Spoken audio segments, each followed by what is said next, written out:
I love city council meetings. You do? I've never seen you at one. No. Well, I haven't been to them recently because of just my schedule, but I love bringing people to them because people like are expecting just super business meeting, and they're wild. I tell everyone this is better than a reality TV show right here. Like this is fun. I rarely say anything, but I'll go just to watch. It's great people watching. You know? Right, it actually is. From that standpoint, if you want entertainment for sure. Now I don't know how it's going to be nowadays because they decrease the standard in regards. They're cracking down. Right. Okay. So you can't. Not anybody can just go up there. Yeah. Right. Okay. John, Mr. Cooper. Thank you. Hey, my pleasure. Yes, sir. So how do you and I meet? I remember. Went to your fundraiser. It was a dinner you guys had. Yes, yeah.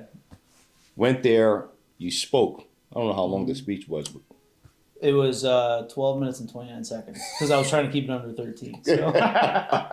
It was a phenomenal speech. You spoke a lot about what I think is missing in our community, and that's service, right? But you came from a place of wanting to serve the people from the standpoint of like homelessness, things like people, addicts, which has been kind of ignored for a long time, especially in this city. You have a solution on how to serve people, and I think that was extremely admirable. On top of that, you're not taking any state funding or federal funding. Or federal, yeah. Right. And I was like, okay, this guy's a real deal. Wow. So I was like, I'm surrounded by people who are the real deal. That's right. No, you have a phenomenal team, by the way, for sure. Yeah. Actually, one of your guys, he taught my pistol class. Who? David. Oh, pistol. Yeah. Oh, yeah. Dave. I was thinking epistle, like the Bible. I'm like. No, pistol permanent class. Yeah. Yeah. Oh, yeah. Dave's the man. Yeah. I love Dave. So, John, tell us a little bit about you and how did you get to this point in your career? Yeah, I don't know how much time we have, so I'm from Wheatfield. My family's been specifically Niagara Falls is where we started, but goes back to the early 1800s. So Daniel Dietrich I'm in his ancestor line, and he was one of the founding families of the LaSalle community, way back when. So we go back to this area.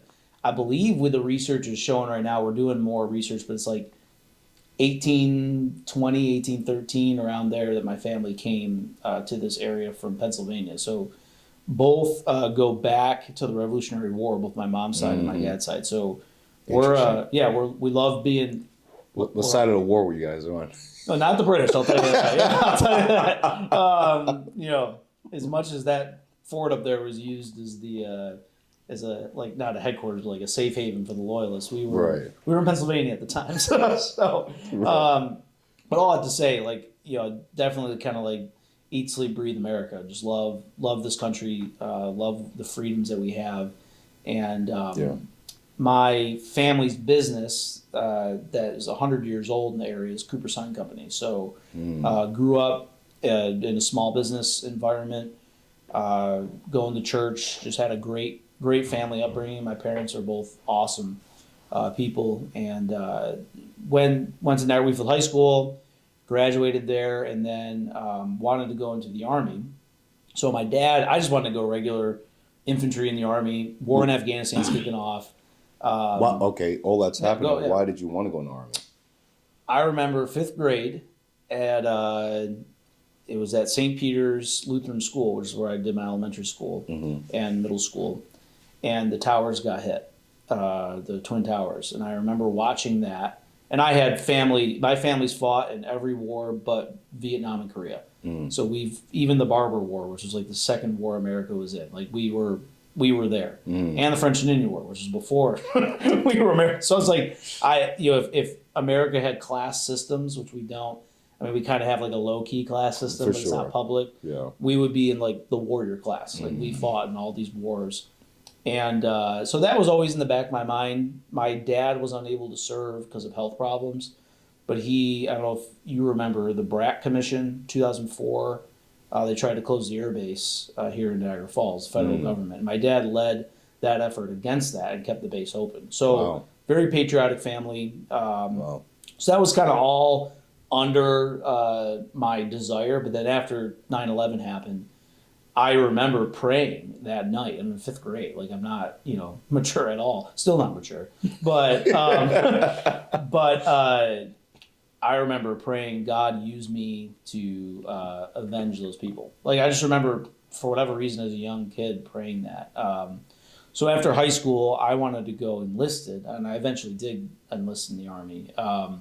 But my dad really wanted me to go to college because he's seeing, again, I'm 18, so I don't know anything. I'm seeing an opportunity to go fight in a war. He's seeing the surge in Afghanistan where, people are dying. And so he's like, I really don't want my son going on that. So he made a deal with me. If you can get into an ROTC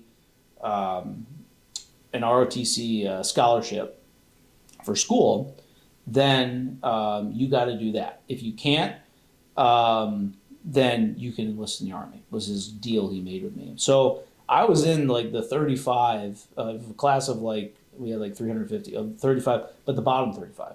So my chances to go to college weren't great. So I'm feeling good about my chances,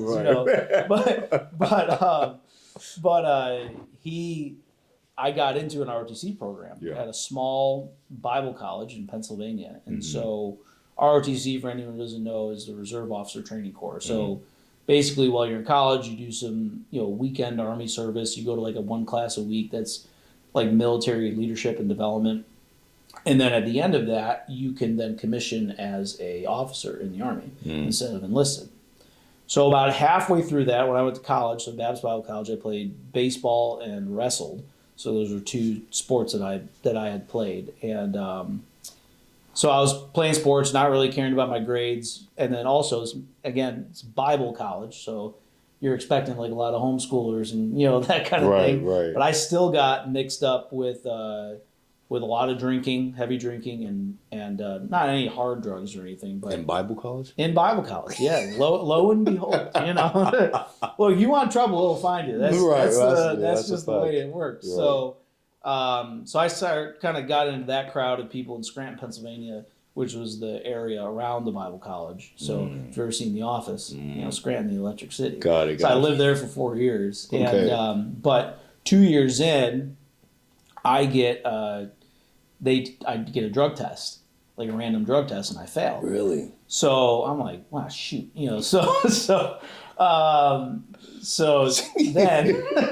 then I got kicked out of the ROTC program. Okay. And kicked out of the Bible college because, again, may surprise people. Bible college, they don't like having people doing drugs there, especially in the pastor program. Right? My plan was to be a chaplain in the Army. I thought, okay, if I can do that, then I can be a chaplain in the Army and still go into the Army, which is what I wanted to do. Right. Well, that all came crashing down. So I come back home, and now I got to face the music, right? And I sit there with my parents, and they said to me, look, you got 2 options. We're going to give you a chance, but if you mess up, then you're going to go live at the mission. And it was very much like, we're kicking you out. We're going to drive you to that mission, drop you off, and that's where you're going to live. Get out of here. So that was my dad, and they were the real deal. Oh yeah, my dad was not playing. Yeah. And the thing that got me was probably the most impactful in a negative way thing anyone ever said to me was my dad said to me, "You disgraced the Cooper name." And so that hit me. Right. And so I took the path of taking my life more seriously, repenting, and really coming back to the Lord, and just trying to figure out, okay, now I'm kicked out of college. I had signed a piece of paper that I would go active duty, enlisted, because of getting kicked out of ROTC. So I had signed that paperwork. Right. Well, about a year goes by. Well, okay, we'll rewind a little bit. A few months after I get kicked out, I'm at a men's breakfast in here in Niagara County. It's a whole county-wide breakfast they do on Good Friday morning. Okay. So I'm there, and a guy gets up and he says, "Hey, I'm from the Niagara Gospel Mission," and they were real small at that time. They were in a house, and he said, "We're looking for preachers, And if anyone here wants to preach, just let me know. So I was like, okay. So don't even remember getting up to go talk to him. Like, I really remember just being in front of him. And Really? I'm sure I got up and walked For up sure. to him. But Right. he said that I said I would like to just observe what you do. I felt really called to Right. help with this, in the mission with the homeless. So I show up, and the guy, I've never been preached before. I show up with my Bible, and the guy says to me, he's like, "You're the preacher tonight." Different guy. It's like, "No, I'm here to observe." I was like, "I'm thinking about doing it," and he's like, "No, I got on my schedule Get out of that here. you're the preacher, right?" So I'm like, "Shoot." Wow. So what do I've never done this before. Right. So they threw you right in the fire. Yeah, so I get up there. I'm like, well, where do you start? Well, you start with John 3:16. So I get up there and I open my Bible and I'm shaking and I'm stuttering because I've never done anything like this before. Right. And and some drunk in the back, he's just like, "That's a load of crap," like that. So I'm already like into the mix, and I said to him, all I could come to mind was, I said, "Well, that may be your opinion, but I guess we'll find out in the end." Mm. Well, after I said that, the whole place, which at the time was a small house, there's probably about 30 people there. The whole place goes, "Ooh," so immediately I'm like, I love this. Like, this is my kind of people. Right. So I would be preaching there every Sunday. Mm. Well, eventually it got to the point where I'm like, I'm not hearing back from the Army. I'm supposed to go active duty, but I also don't want to poke the bear. Mm. And maybe I've just kind of like slid under the radar. Right. So I go back to college, the same college that kicked me out. I go back and say, look, I've made some major life changes. The Lord's really impacted my heart.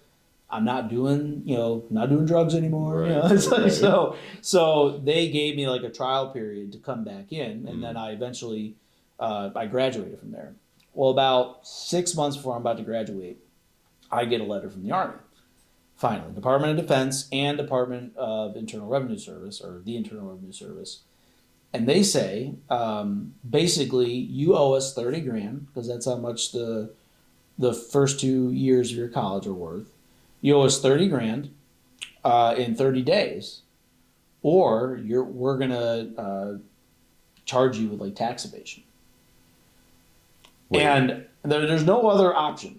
Like, that's what I'm being given right now. So you either have to pay them 30 grand in 30 days, or you're going to hit with tax evasion. Tax evasion. And then when I talk to a lawyer, it's like, well, that most likely means you're just going to be thrown in jail. I'm like, well, that's okay, cool. Yeah, right. Well, we start fighting it, and when I'm around, lights flicker.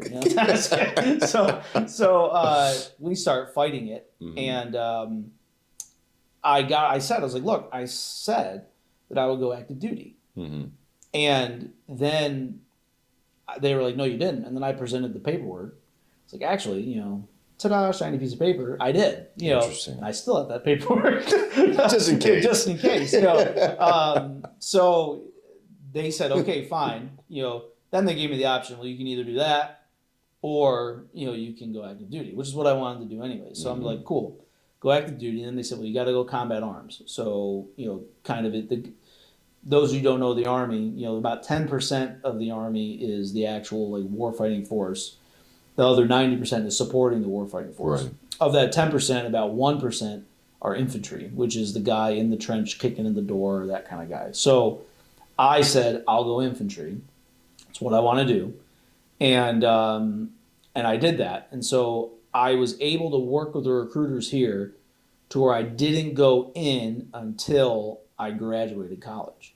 So that way I was able to get my degree, and then I was able to go right in. Mm-hmm. So that's what happened. I went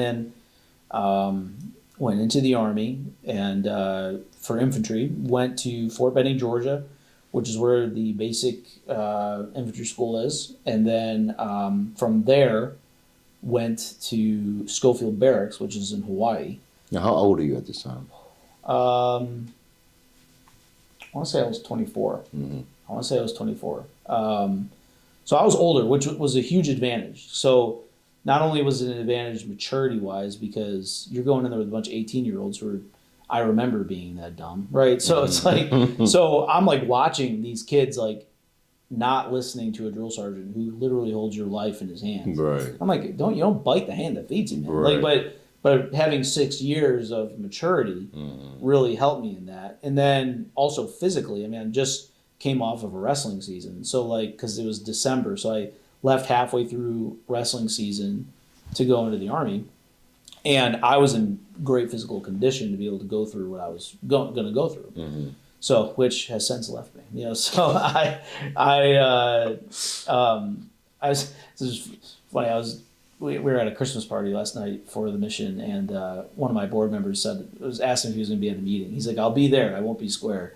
I said, I'm not square either. I'm round. So, you know, I always say when you get out of the Army, they issue you the 2 B's, a beard and a belly. Oh my God. So I went in. Well, let me ask you this. Yeah. How was the relationship between you and your dad at this point? Great. Okay. Yeah. I mean, he saw what the Lord was doing in my life. Again, it was obviously within the first few months there, it was very tense, but he's my dad. I'm his son. Like it's, right. you know, he was seeing that I was proving myself. Yeah. To not go back to that lifestyle, right? Mm-hmm. And I was still doing dumb stuff. Like I wasn't doing any drugs or anything. I was still going out drinking and partying, like, you know, but it was waning, right? It was, he didn't know, but it was waning in my life. Mm-hmm. And so I remember there was a club that I used to go to down here. There was like a shooting near it or something like that. And that's when I kind of made the decision where I'm like, okay, I'm done with this. This is just an idiotic lifestyle for me to live, right? Yeah. So you're 24. You're in the Army right now. I'm in the Army. I got sent to Schofield Barracks, which was in Hawaii. Mm-hmm. And because someone has to fight the waves, is what I always tell people. So I got sent to Hawaii, and it was a really neat experience. Mm-hmm.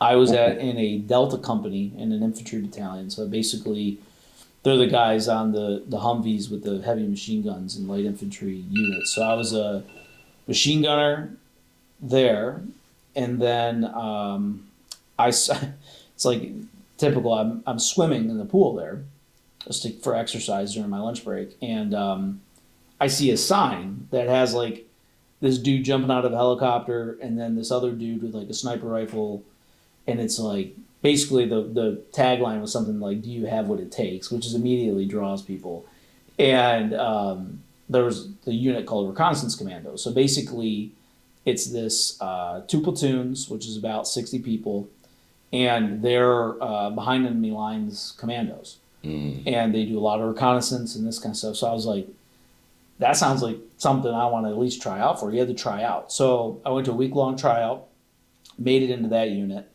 And so I spent the rest of my time in Hawaii in this small unit, reconnaissance commando unit, where we would go, we would be five clicks, so five kilometers, in front of all other maneuver elements. Mm. And we would be reporting and recording what was going on, but then we would also get special missions from the brigade commander. So he's, a full-bird colonel, and he's calling Specialist Cooper, like low-ranking guy, and saying like, hey, we need these missions done. And we're then figuring out, not only, some of them were like, get behind into this, can you infiltrate this like area that we know they're at from the drone feeds and give us more information, or like there's someone high value target there, can you take them out? So that was part of it, but a lot of it was just like we need to move this element of 400 soldiers from A to B. Mm-hmm. In the jungle, because they're 25th Infantry Division, the 2nd and 3rd Brigade are jungle units, so the jungle's so thick our drones can't see through the canopy. Right. We need you to scout out a route. So we would actually develop these routes for lieutenant colonels to walk their men down. And that's what we were doing, all in ghillie suits and that kind of stuff. So you were like the first one on the ground. Yep, yeah, we were the first ones on the ground. So wow. I actually, from within that unit, then, so let's say there's 50 people or let's say there's 70 people in this company, right? This reconnaissance commando company.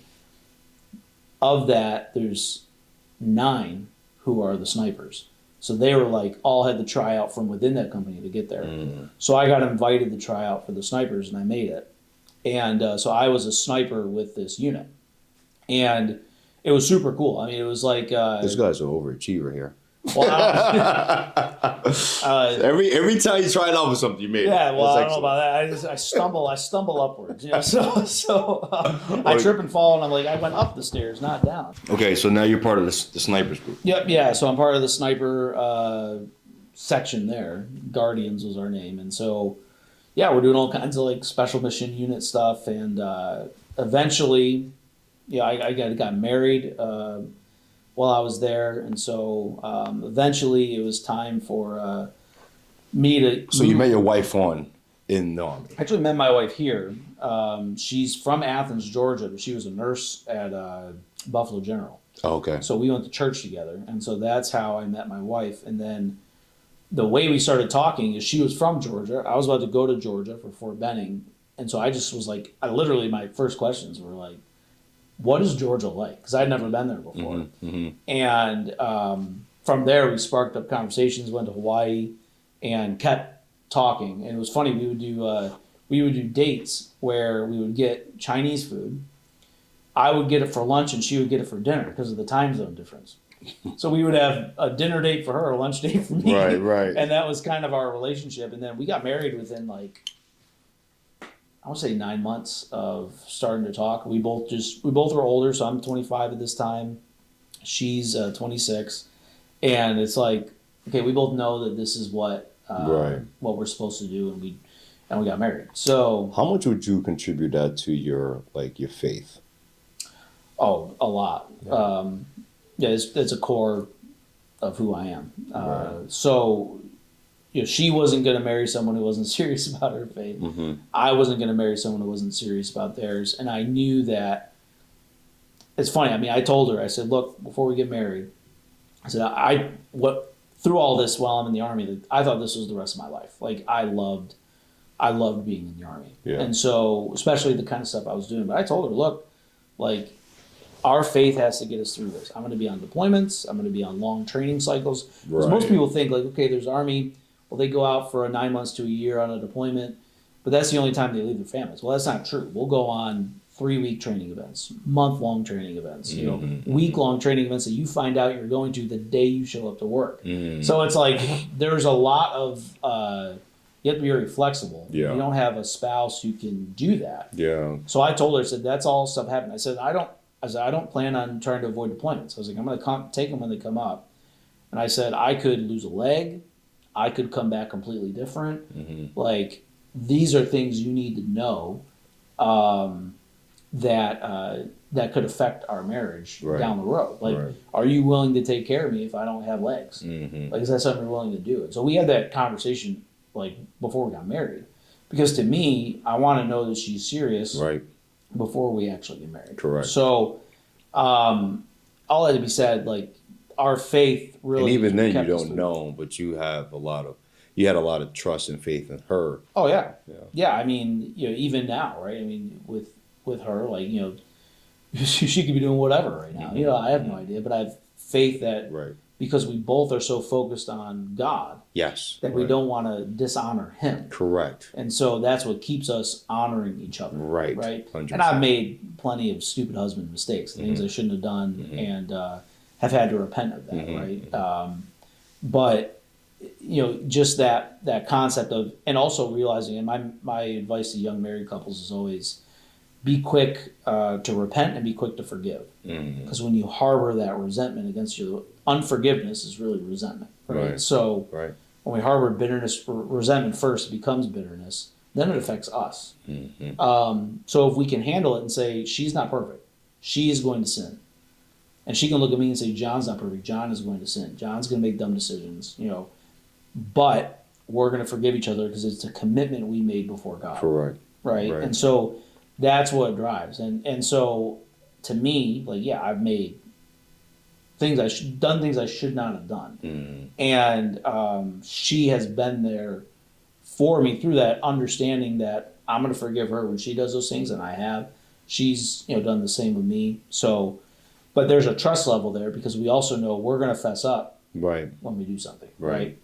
So, so that's the kind of, our faith was the the rock, and even the rock of being in the army and being able to be a sniper in the army and a Christian, which a lot of people are like, how in the world do those two things coincide, right? Mm-hmm. And so I remember on my interview to get into this unit, I got asked, you claim you're a man of God. The Bible says to love your enemies. Yet we're going to ask you to shoot your enemy in the face. How do those two things reconcile? That's a good question. Yeah, and so that was something I had to stand there and, basically like the homeless shelter, fumble through an answer. Right? but no, I had already thought these things through because I'm more mature now because I'm older. So the Bible doesn't only call us to love our enemies; it calls us to love our neighbor too. So if someone is going to hurt our neighbor, the most loving thing we can do for that neighbor is to defend them. Right. But even on top of that, like the Bible, Romans 13 even shows that there's a role for warfighters. Like they're the sword of justice, as Romans 13 puts it. So I said to them, I was like, David was a man after God's own heart. He killed his tens of thousands. Right. There's the war is an unfortunate part of being in this world, but also something that doesn't surprise God. Correct. Right. And we would rather have, a lot of people think, and you've experienced this, like a lot of people think that what happens here happens everywhere in the world. And it's just not true. There are the armies that we fought against are savages. Like there's no other way to put it. They're raping children. Mm-hmm. They're beating their wives. Mm-hmm. They're killing their wives if they don't like them. Right. Even the Afghan nationals that we were fighting with had those things because that's how they grew up.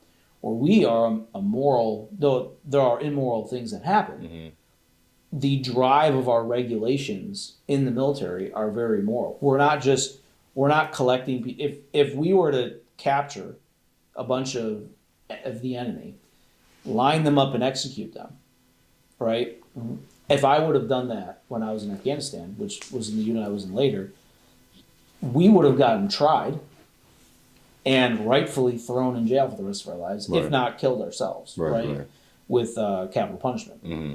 Well, that's not the way it is in other militaries. Mm-hmm. In other militaries, they're capturing enemy, and sometimes they're not just killing them; they're mutilating them, they're torturing them. I mean, so even the way we fight war is done on a moral standpoint. Right. Again, it's not perfect, right? But it's at least trying to do things in a way that the rest of the world does not do. Mm-hmm. And it's the same in America. There's laws here that protect people that in other nations, you just don't have that. Right. A simple one is girls going to school. Mm-hmm. Most girls don't get to go to school. Mm-hmm. They don't get educated. Mm-hmm. And we take that for granted, right? A girl gets picked on in school and by a fellow student, and we're saying, oh, America's terrible.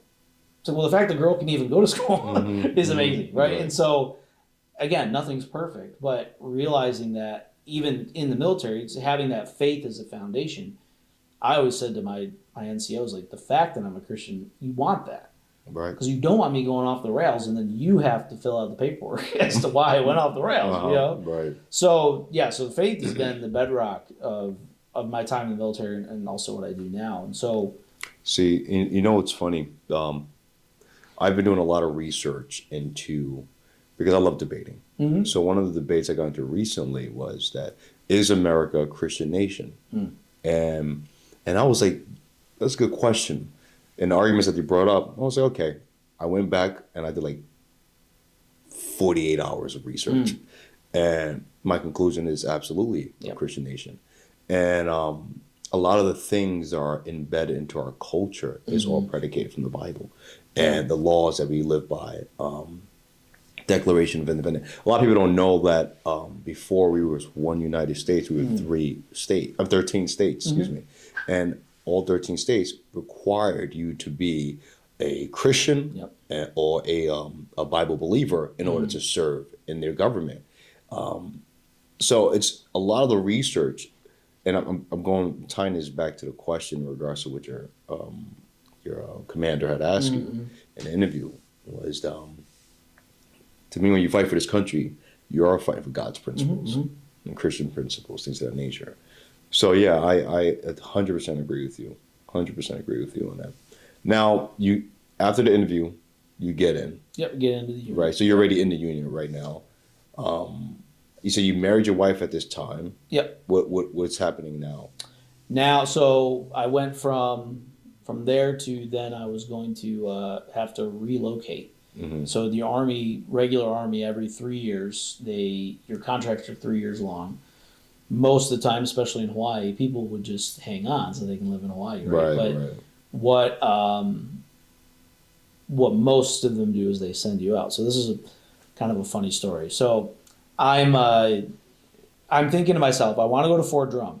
Mm-hmm. Fort Drum is north of Syracuse. So I'm from Buffalo or Niagara Falls area, and my wife is from Georgia, but she views this as her home as well. Mm-hmm. So we're at this point where we're like, hey, we want to get back to that area. Well, there's only one duty station that's in the Northeast for what I did, and that's Fort Drum. Mm. So I'm like, okay, I'm going to have to bargain with the retention NCO, which retention means that keeping you, right? So this non-commissioned officer, her job was to get people to re-enlist. And so kind of like an internal recruiter. Right. So I go to her office and I said, I'll re-enlist. I said, but on one condition. She's like, oh, great. She hears this all the time. Right? She's like, what's that? And I said that I get Fort Drum. That's my condition. Mm. Fort Drum is also, and the reason I thought I'd have to do this is the most deployed division in the Army is the 10th Mountain Division. So they are, the saying is the sun never sets on the 10th Mountain. Like they are everywhere right now. And so I'm thinking to myself, I'm going to have to bargain my way here, right? Well, she just burst out laughing. What's she laughing about? She goes, no one wants to go to Fort Drum. Really? Because it's the frozen tundra. I found that out my first year there. I was like, I know snow. I'm from Western New York. No. Really? No, it is a whole different ballgame. When you get 3 feet of snow overnight. No way. And you're like, oh my goodness. I was like, so, anyone low as the Tug Hill region is where it's at. So it's like, that's snow central. Like, I'm pretty sure God invented snow there. So it's like, anyways, I go there and, she laughs at me. I sign the deal and I get the Fort Drum, which we show up in July, which is beautiful. Thousand Islands is up there. So anyone's over up to Clayton area, Sackett's Harbor, like just absolutely beautiful up there. Right. So, I get up there and I get put into the 22nd Infantry Regiment, 2nd Battalion, 22nd Infantry Regiment, which is in the 10th Mountain Division. And so they just throw me in a random unit, because that's kind of how it works. You go there, especially when you're lower enlisted. You just go there.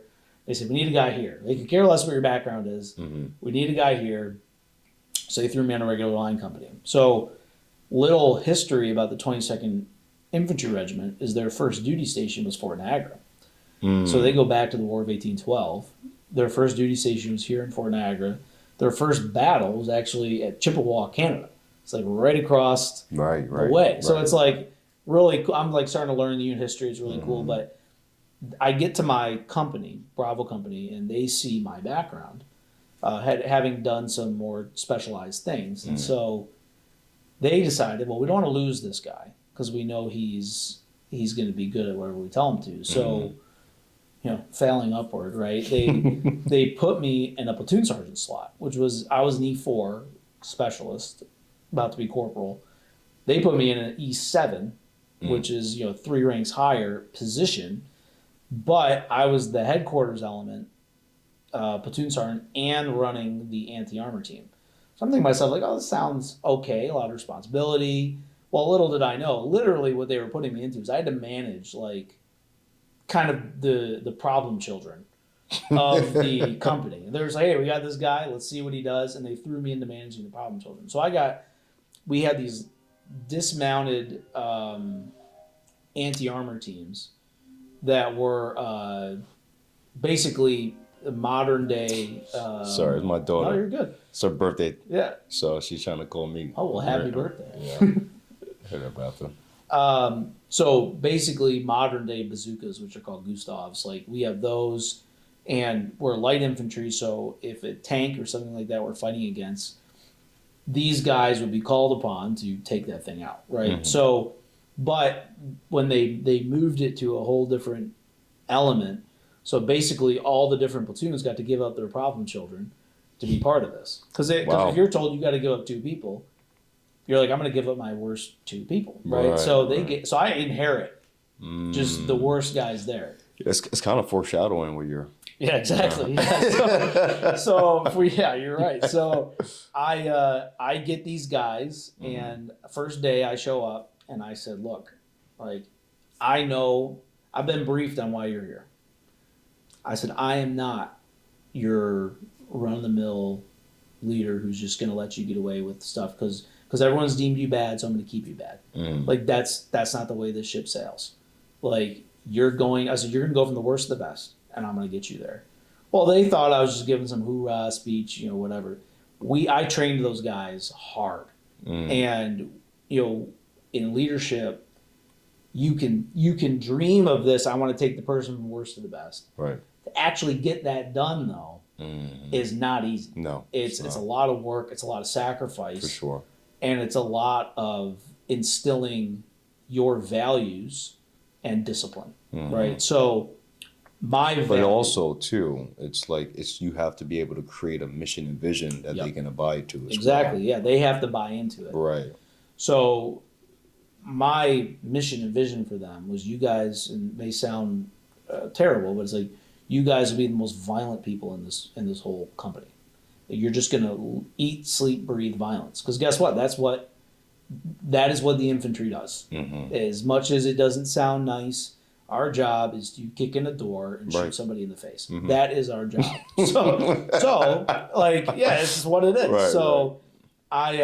We made a tagline saying for them that was blood and oil, because they're fighting vehicles as well. So I was like, to be a person fighting a tank, you just got to be nuts to do that, right? So I was like, so we gotta cultivate that in these guys. There's a reason they joined the infantry. It wasn't because they're slackers, right? It's because they have this want to be, excuse my French, but they have this want to be a badass, right? So that's within them.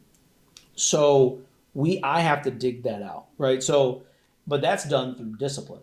And so just a quick story. One time I said, for every second you're late, it's an exercise that you owe me. So a repetition. So most of the time everyone envisions push-ups, but there's obviously tons of different exercises you can do. So they wanted to test me. They showed up a half hour late one time, and they knew they were doing it. So they're like, is Sergeant Cooper going to collect?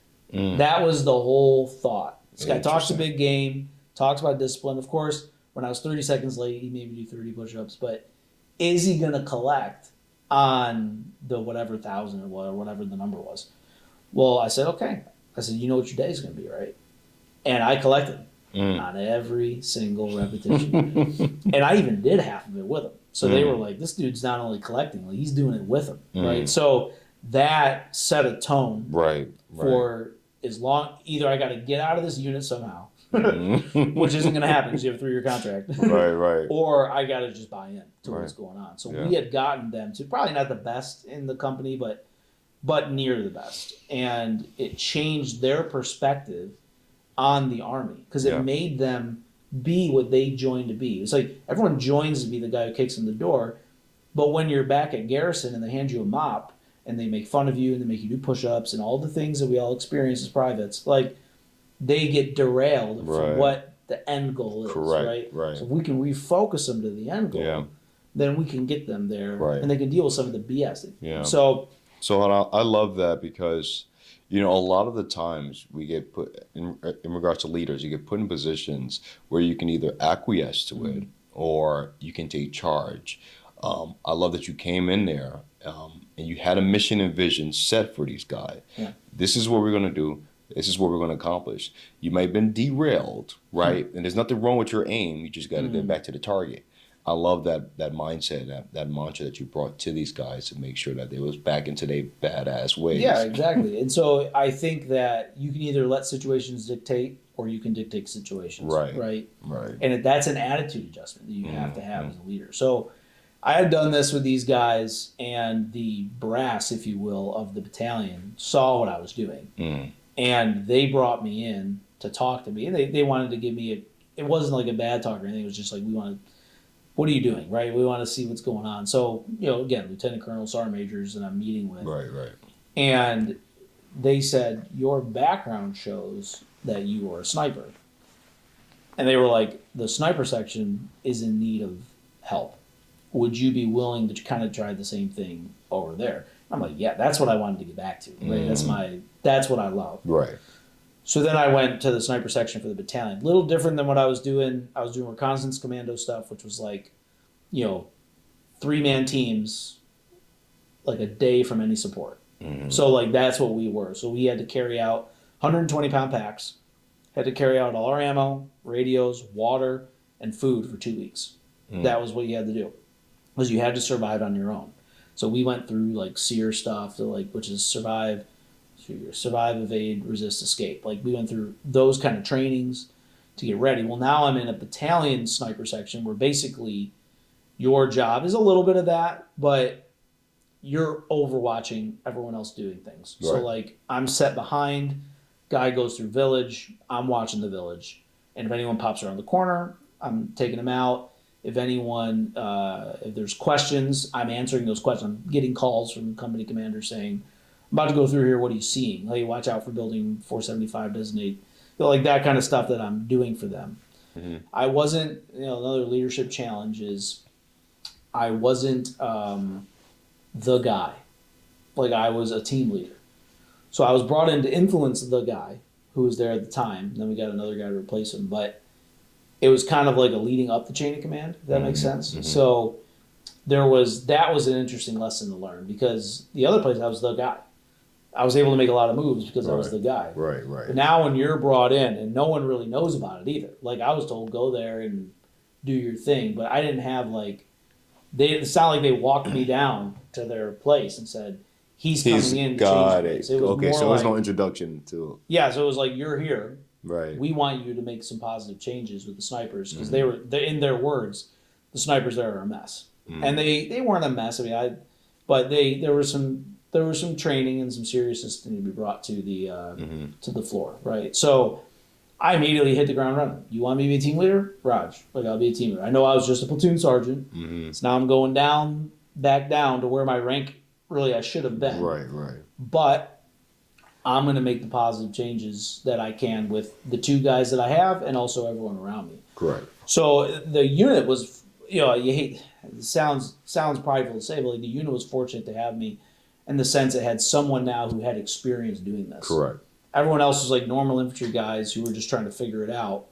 Well, now I'm being brought in, and the platoon sergeant had a lot of experience too, but I'm being brought in having done run recon missions. Like I know, and deep recon, not just, little scout recon. So it's like, there's just a lot of learning curves that they didn't have to, that I already knew.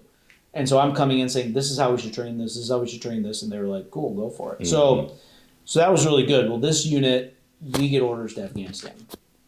So now I had not deployed to combat yet. So I'm like, now I'm getting a chance to prove myself in the game. And my wife, of course, I had a chance to get out and not re-up. And I was thinking about taking it.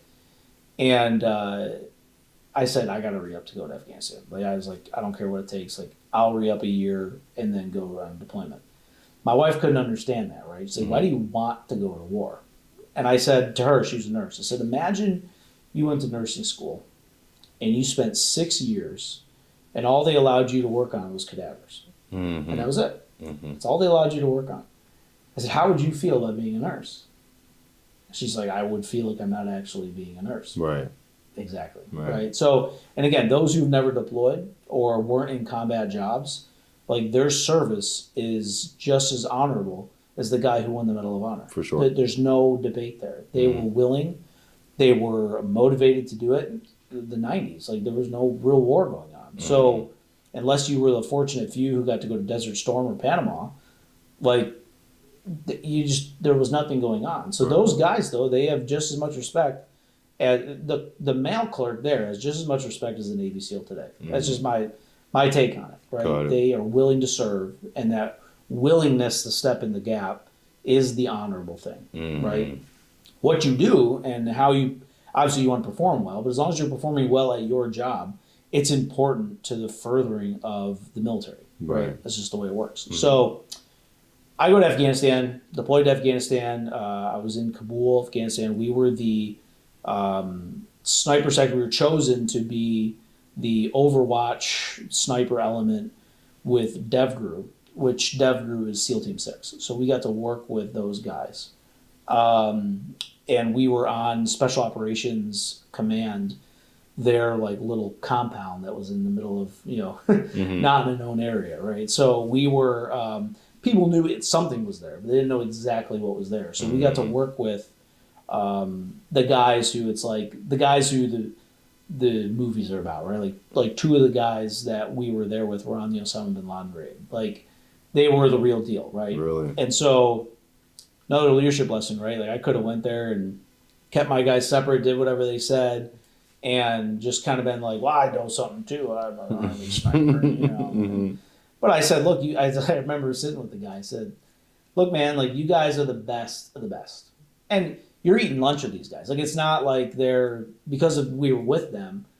But we were definitely separate. Like there was no debate. There's no debate when you look at me and look at them that there's a difference here, right? So I said, get me to where you're comfortable bringing me out. Can we do once a week training with you guys? And I'll work with my guys to make sure they're up to speed to where you are. And they were like, they just kind of like were taken aback. And I'm thinking, oh, great, they don't want to spend the time to train us. They're like, most guys are not saying that kind of stuff. They're like, they want to act like they know. I'm like, and I said, I was like, look, well, I'm also not an idiot. Like, I know that I'm regular Army and you are Navy SEAL. There is a massive difference here. Right. So they were able to train us up. So I got some like really unique training that very few people get. So what was the polarity between like your training compared to theirs? Like what did they do differently? Yeah, so there was some things that like just the way you enter a room was different. More safety. Can't think of the right way to say this, but there was more like they took the time. So it's like more safety regiments in regards to how they operated. Exactly, yeah. And which matters. Which matters, yeah. Right. And so like the way you peel rooms, the way you enter a hallway, the way you, instead of just walking around like this, putting the weapon on your shoulder and rounding a corner, like very little things that make a massive difference. But when you're training 6 guys versus training, 300, that you don't have the personal time to work on that kind of stuff. So it's no fault to the Army. It's just they are able to because they do this. The biggest thing, and I always told my guys, because we worked with Special Forces, Green Berets as well, and they were the medics that were with us. So I always said the biggest difference between us and them was I told my guys, watch what they do. Every morning they woke up, they worked out. This is even in Afghanistan. They worked out, and they worked on very basic magazine changes, so putting more ammo in your weapon, the pulling your pistol out, going like all that stuff. They worked on like 100 repetitions a morning before they even started their day. And our guys would just wake up, throw their kit on, and walk around, right? And I said, that's why they're better. Right. Because they put the time in on the fundamentals. Right. And so it's just like football, right? It's just fundamentals. You always, in baseball, every year they get together for spring training, they work on the fundamentals. Same with football. Right. And an infantry guy, sometimes he just doesn't get the time. Sometimes he doesn't have the space. He's living in a trench. These guys live in a compound and they get sent out for raids. Regular infantry guy is in a trench. When's he practicing that stuff? So that was a lot of the difference that I saw. And also just the knowledge. I mean, one of the things they were doing in Afghanistan is you'd be on a drive and you'd be in an Upper Armor SUV. So it looked like an SUV you drive on the street. And we were trying to blend in with the local populace. Obviously I look like an Afghan.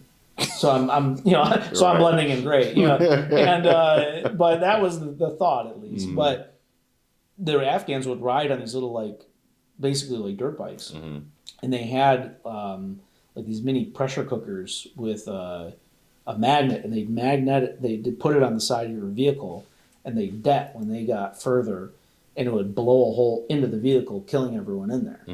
So that was kind of their SOP. So for us, it's like the big Army just says like, well, watch out for it.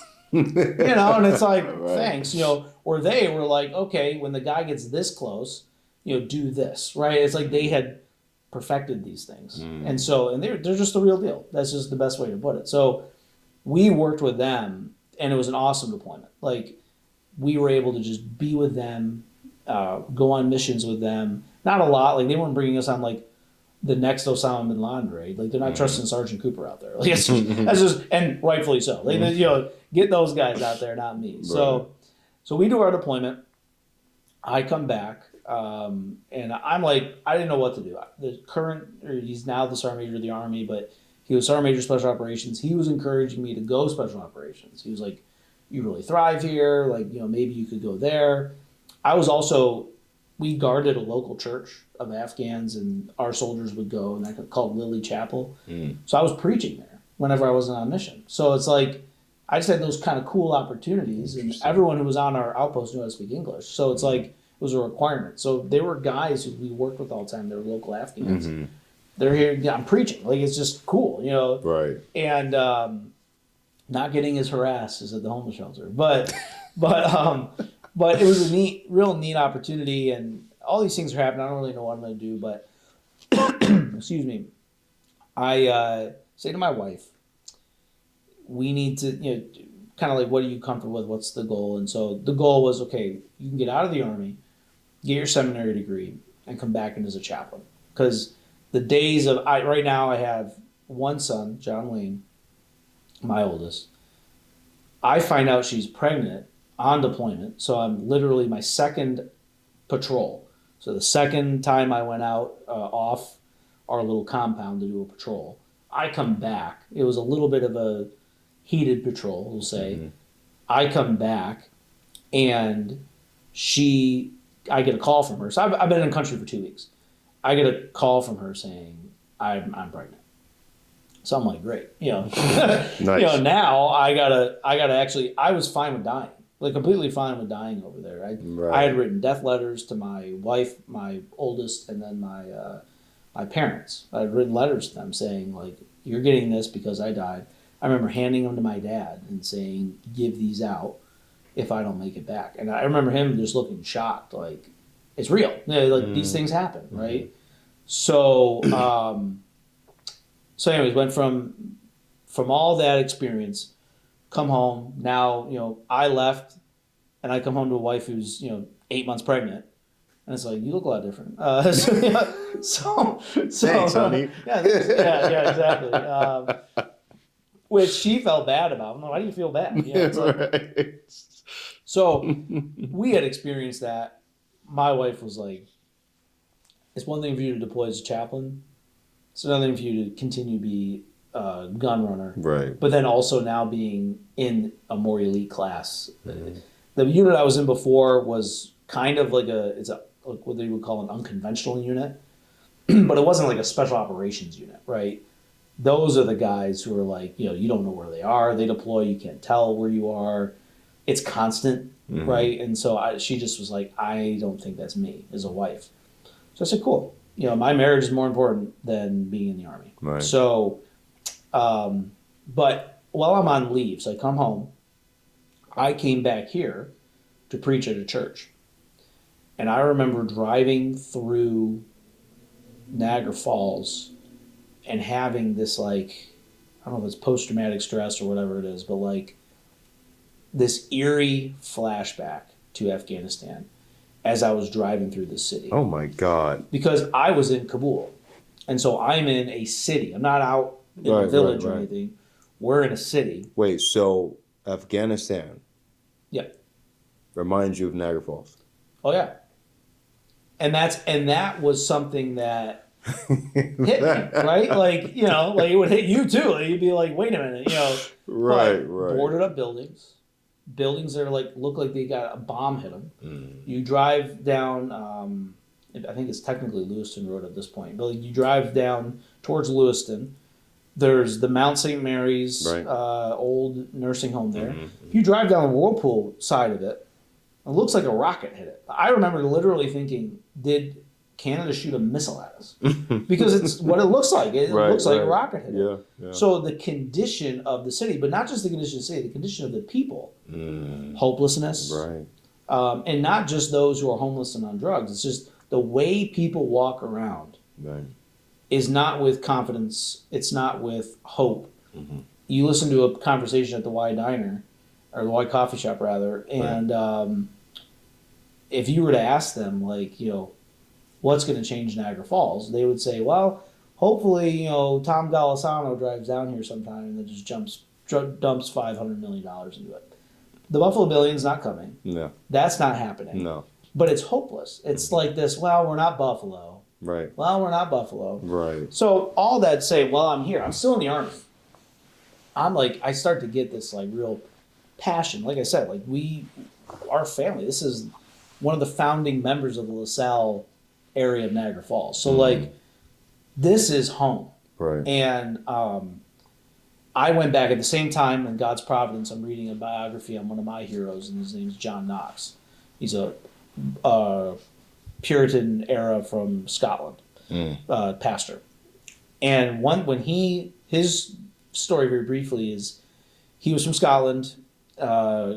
France invades, captured him as a slave, and he was a galley slave, which meant he was on the bottom of the boats rowing and in ships. And so when they would go past Scotland, every time he would see it, St. Andrews, from his rowing, he would say, Lord, just bring me back to Scotland. Bring me back to Scotland. So that he gets released on a prisoner exchange, and he goes back to Scotland, and as soon as he gets to Scotland, he falls to his knees and he prays, God, give me Scotland or I die.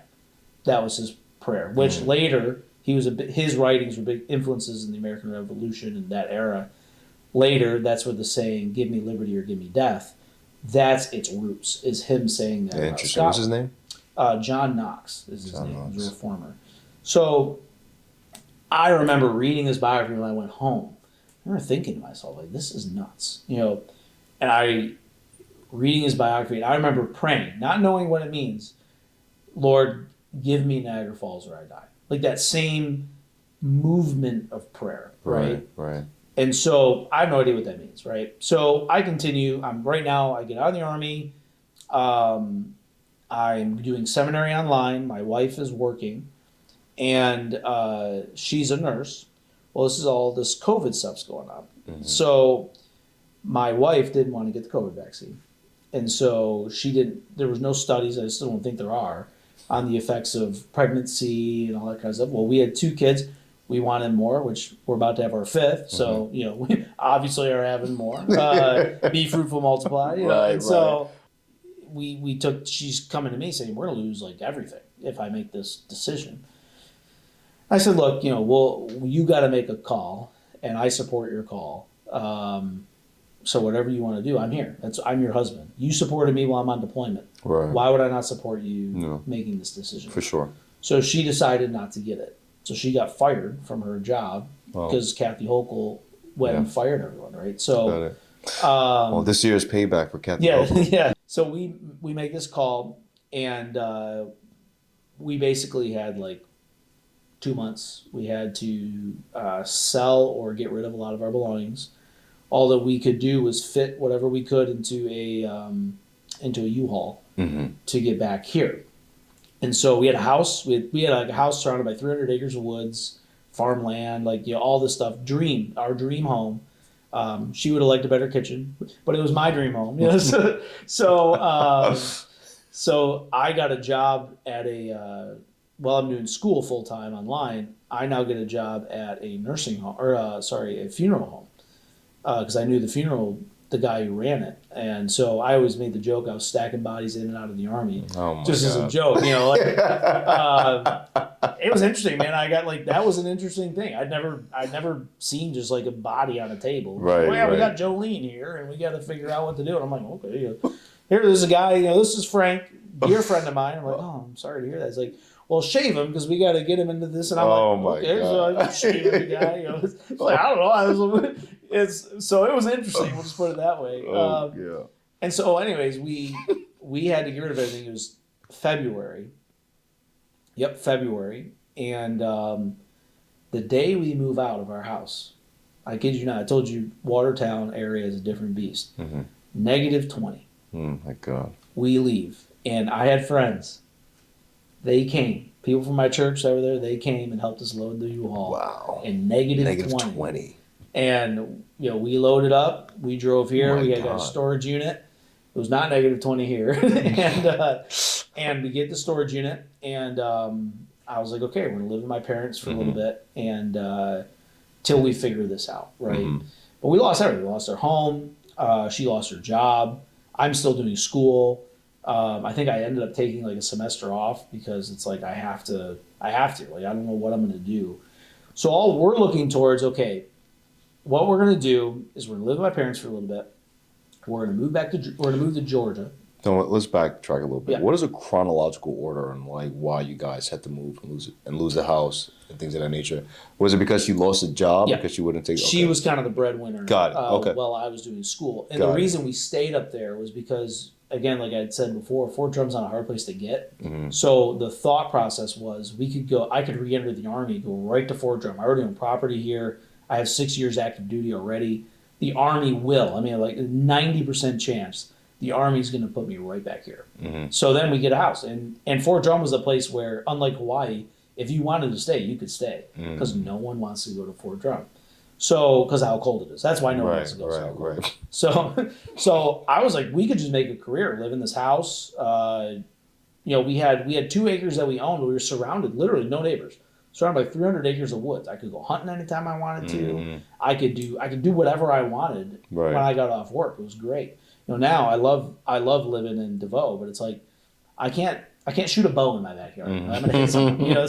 So like that's my kind of like I like living like that. Right. So that was November. Okay. End of November that she was told they no longer need her services. Right. Then go from there. Early February is when we had to move. It was like February 2nd or something like that. I remember it was February 2nd because that was the day that I enlisted in the Army. Wow. And I was like, wow, the day I enlisted in the Army is the day the Army could care less. That I'm literally like, I wouldn't say I was homeless because we had my parents, but I was facing homeless veteran, been out of the Army for like 6 months. Get out of here. And I'm already facing it. And I was like, I have no marketable skills. I can shoot people. Like, where am I going to go? I got 2 offers from private military contractors, basically mercenaries, to go. One was to go to Africa, one was to go to the Philippines. Now I would have made like $120,000 a year, but you're an assassin pretty much. Right. They were given my name by the Army because of all the training I had been through to market my skills, right?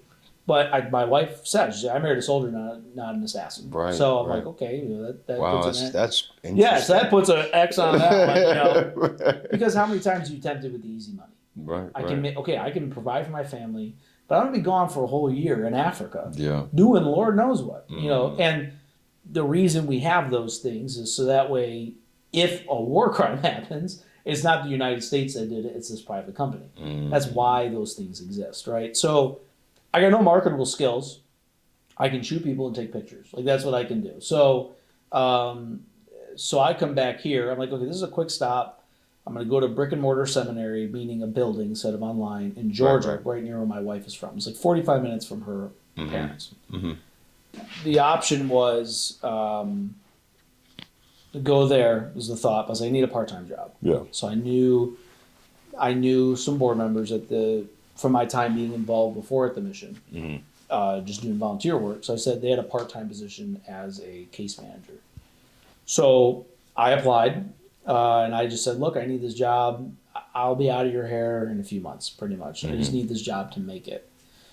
So I got the job managing the nighttime at the mission, which was awesome. Like I got to still tackle people to the ground. I got to still do all that kind of stuff because like, people are acting up, they're violent, because they're in bad situations in the street. Just because they're not on the street, they're in the building now, doesn't mean they just changed their whole living, right? And so you got to get them to that point. So I'm loving what I'm doing. I'm helping people find houses, jobs, still get to... And this is at the missions here? Correct, yeah, right, the old YMCA. So I've been there for a few months, so I say to my wife, like, I really think this is me. There's a full-time position open.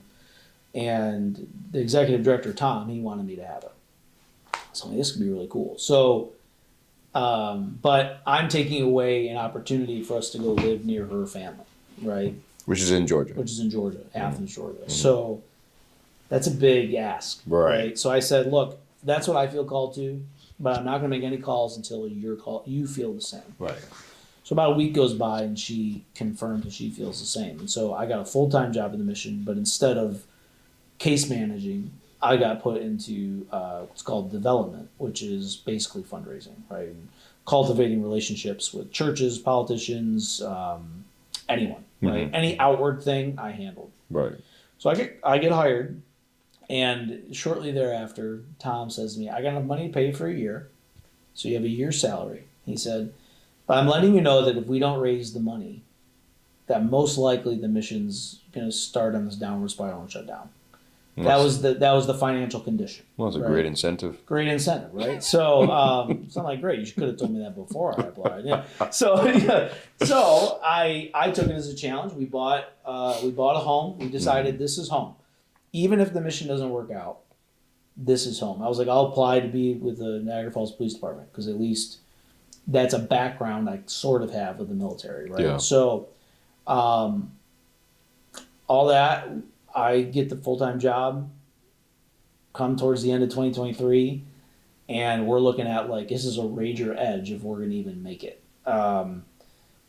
Unfortunately, someone passed away, but he had left us in his will for like $200,000. Wow.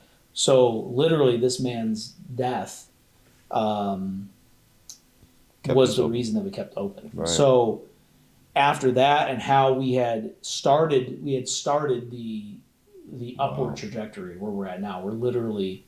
We've doubled in size since then because of really the community and God. Yeah. And we went from almost closing to now expanding, right? It's just amazing what God has done. Yeah. And so because of that, I'm thinking, man, like I love this. I love what I'm doing. And this is the first job I've had where every single day I love going to work. Like there's not one day I've had, or there's times that I'm not like, I really don't want to do that, and it's coming up today. But it's like there's never a day where it's like, man, I wish I was retired. Like that never happens, right? So I love it, and so I'm working there. I'm feeling this is my deal. Like this is what God's called me to. Well, let me ask you, what galvanizes you to go out there? Why you love it so much? I love it because we, in my opinion, are the front line to actually changing our city. Rebuild and revive is kind of our tagline. And people have all these ideas, and some of them are great ideas, of how we're going to rebuild our city. We're going to do this with this building. We're going to do this with this street. This amount of money is going to go here. This amount of money is going to go there. Well, you can repaint a building. Right. I even learned you can repaint a street. I learned, and I did not know you could do that. And so I just have never seen it done. So, anyways, you can paint things. You can spruce up the buildings. You can make it look nice. Yeah. But unless you change people, right. it does not matter. Correct. And so our vision statement is rebuilding the city of Niagara Falls by reviving hearts. So hearts being changed. Yes. And then rebuilding lives. Correct. It's not just about changing their hearts. Now, how do I live from here? Mm-hmm. And we could go on hours about the stories of people's lives who have been changed through the mission. But my passion is I can actually see that what we're doing is making change. Yeah. It's not every day, right? It's not even within a year sometimes. But it's starting to make the change because people are changing. Yes. Over half of my staff are graduates of our program. Like I'm willing to hire, and one of them is a director at our mission. And he's a program graduate. Like we're able to see guys that when their heart has changed, we've given them the tools through the Word of God to rebuild their lives, start to reconcile back to their families, like get vote jobs, get all this. They excel. Mm-hmm. And we hire them because it's like, I want you on my staff. Right. I already know you. Yeah. I know your mistakes. I know your failures because I was there for you when they were there. Mm. But now I'm able to hire you in this position. So I was like, this is what I love. Right. I love the challenge. It's not easy, but I always say like we're the front line. We're the trench, and we're going to fight. And I say it often, this city needs warfighters. Like this city, doesn't have to be someone who literally fought a war, like Dave and I on staff. But we need that mentality of I am willing to do whatever it takes to win. Yeah. Still within the moral boundaries of my tactics and strategy, but I'm willing to do whatever it takes to win. and see this city changed, right? So, so I say to Tom, this is July. Got started that job in February.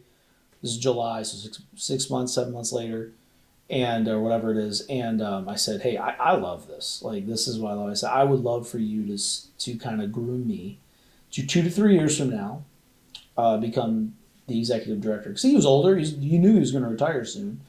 So, but he's looking for a succession plan, right? So I'm like, I'll be your succession plan, you know. And he gets this big smile on his face, and he says, funny you should say that, because I literally had a board meeting this morning, and I told the board, no matter what, I'm retiring in 6 months. And he said, I think you should hire John as your next director. Wow. So now, instead of the 2 to 3 years to get comfortable, now I got 6 months, Wow. right? Right. But then I was on the path to be the executive director, which right now I've been for 2 years. So that was what really... There you go, stumbling up again. Stumbling up again, you know? So yeah. One of our board members, his email tagline is stumbling after the king, right? So it's like, that's me, you know? So yeah, I became the executive director, and I think I have 2 staff members remaining from that time. Wow. That when I took over, because a lot of things needed to be changed. And again, the warfighter mentality of, I take ownership of this. Like, this is my outpost that I run. And we're going to make sure this is the best out there. We are dwarf in comparison of budget to every other homeless agency in Western New York. But it's no comparison.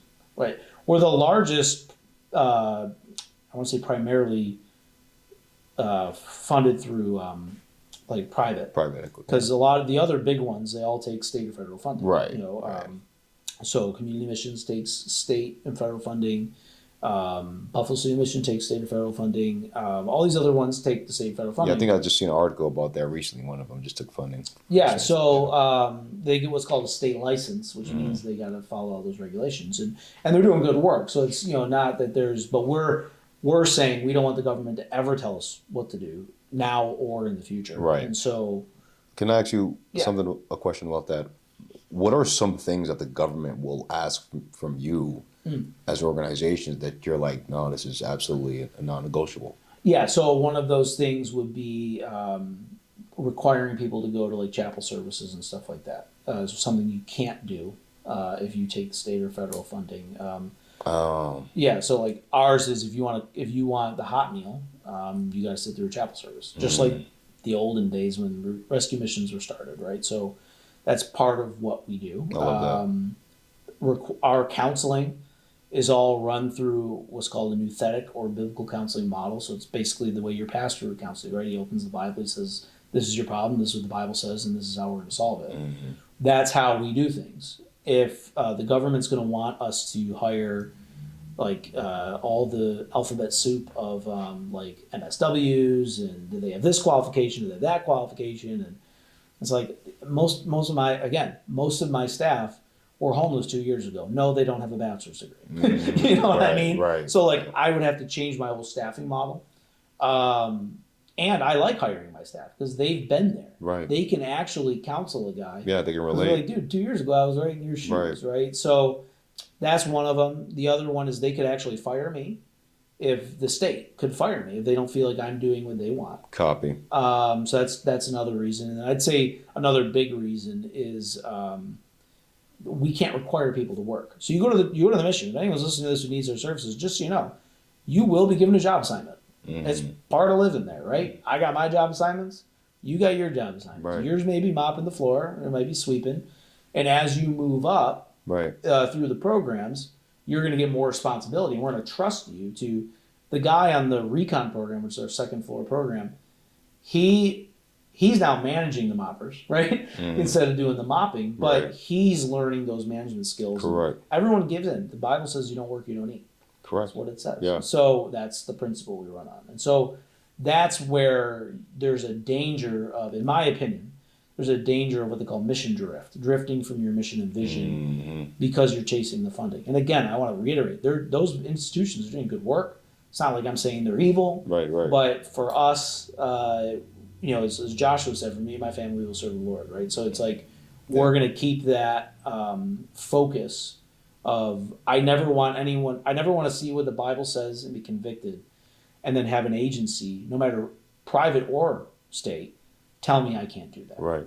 That's just not going to happen. Yeah. Right? So that's why we choose that model. You know, it's funny. It kind of reminds me of like the Steve Jobs story, essentially. How he started Apple, and once he started bringing in big money, they started changing the ideology or the culture in the company, and it got to a point where they actually fired Steve Jobs, who created Apple, and then they just went on this downfall, the company. So they asked him to come back, and he just took control of the board again. He just fired everybody else, took his company. So it reminds me of that. Instead of going through that portion where you got to sell your soul essentially, and how you guys do things, you're like, no, we don't want it at all.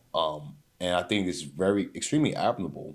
But on top of that, you're seeing people evolve and how it's helping them through faith, right? And I think that's what we got away from. This counts to a lot of the problems that we're suffering in this country overall, is because we got away from faith in religion, and we're like, no, government controls everything. Government's going to do this. I had a meeting with some representatives from the county who they are researching how faith-based services like us are operating to see the success and why there's that success. So it's funny that even now we're starting to see where they're saying, okay, there's success here. Right. Let's go research and see what we can change. Well, you can't change the foundation. Like the foundation's laid. Right. And so that's why if we were to change, even like if we were to take state money, let's just say, like that would be a decision that has to have a unanimous vote from our board. So that it's protected. Right. That even if John Cooper as the director says that's the direction I want to go, our board will stop me. Right. So like that's a protection that we have. And I'm not taking that route, but it's like it's just an example. And so that's our main thing is Christ's the gospel. Christ can revive your heart. Right. He can change your heart. Yeah. And that will then change your life and rebuild you as a man. I'm a testament to that. Yeah. And so we all are. I am too. And so that's the core of what we do. And the reason I love going to work every day is because I get to lead in an effort to have that happen. Right. And I'm able to, my directive is help homeless people. That's all I'm told. So how that happens is really up to not only God, but also my imagination as to how can we do this. And then I have staff members who I can direct and say, this is how I think we can do this. And they tell me yes, no, maybe so. And we're able to together as a team figure out how to do this. There's only one time in my entire time that I've said, I am the executive director, you will do it this way. It's only happened once. Because I don't believe in, General Patton from World War II, his statement was the commander on the ground is always right. So it's like the guy on the ground is typically going to be right as to how we should do this operation. So, and I've experienced that in my military career. People hire telling me, no, you got to do it like this, and it put our troops in danger, right? So, and I've said to commanders, no, I'm not doing that. It's going to put my guys in danger needlessly. Obviously, Afghanistan's a dangerous place. Why do we add when we have no gain? Right. So, I saw that real time where lives were at stake. I'm able to bring that leadership style here and say, our goal is to help the homeless people, which I believe will then help our entire city. Instead of looking at top down, fixed buildings that people will see a beautiful painting and then it'll change their life. I don't believe that's the way it works. People's hearts are changed, people's lives are changed, and then eventually, it may take more time, but eventually our entire city will change because the people are changed. Right. I love that. Yeah.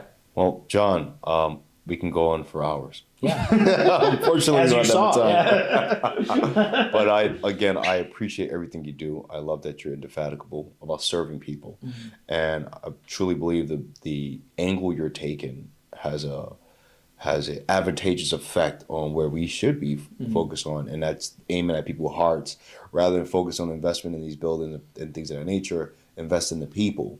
The people will ultimately change the city to where we want it to be, need it to be. So I applaud you for doing that. It's all glory to God. Absolutely, I agree. But God uses people like you to get things done. So I appreciate you, man, for doing that. Yeah, and I appreciate you too. So thanks for having me on, and thanks for what you're doing. for our city and everything you're doing here. So Well, I'll have you back on again. We'll do this Yeah. plenty more times. 'Cause I think what you're doing is important. People need to know how can they get involved. How can people help out? Oh, how can? Yeah, yeah. So obviously, there's the obvious one. If we don't take state or federal funding, we need funding. So there's people can donate, but not only money, but you can donate time.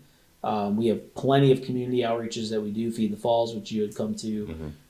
We do dinner time feedings every single. We feed 3 meals a day and have over 100 people in our building, and then we serve the community every dinner. So it's like those are the kind of things that we need. We need manpower for, right? And I got 15 employees, so I need manpower with volunteers, which we have. So prayer, we could always use your prayers. It's the foundation of what keeps us running. It's the gas in our tank is prayer, right? So and then really just community advocacy. A lot of people view us as the people who took over the YMCA, and that's it, right? So we want to change that narrative, and I believe we have been. Right. Of we're not here to take a building, Right. we're here to serve the community, right? Right. And I've had plenty of opportunities to talk to people who, once they see and hear what we do, they realize that, as much as I love the YMCA, and we're partnering with the YMCA to bring them back. So obviously we don't have a bad relationship there, but it's like, I believe what we're offering the community is far more than, it's what this time needs. Right. This time doesn't need another fitness center. I agree. This time needs a center for spiritual fitness, Right. in Yeah. other people's lives. So, I agree. yeah, that's how anyone can help. All right, John. Appreciate you, brother. Thank Yeah, you I for coming. appreciate you. Thanks. Appreciate it. All right, that was excellent. Yeah.